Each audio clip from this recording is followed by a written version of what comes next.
Hi everyone, my name is Nick Russo and welcome to my course on assessing and enhancing applications using Cisco DevNet techniques. This course extends a pre-existing customer relationship management application by adding database support, security improvements, automated testing, and containerized deployment.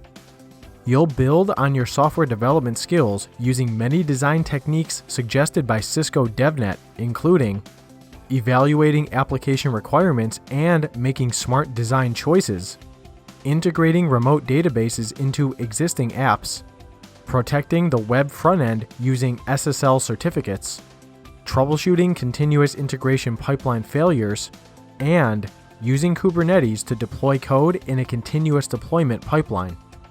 After completing this course, you'll know how to map business requirements to technical design choices, then rapidly deploy code to production using a variety of techniques and tools.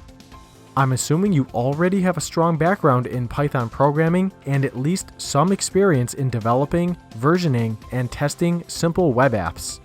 Before beginning this course, I'd recommend the following prerequisite courses. These 3 courses help explain how our customer relationship management application came to be. They detail and demonstrate how to use a variety of Cisco DevNet resources, which are critical skills to know for this course. I hope you'll join me on this journey to step up your software skills with my Assessing and Enhancing Applications using Cisco DevNet Techniques course at Pluralsight.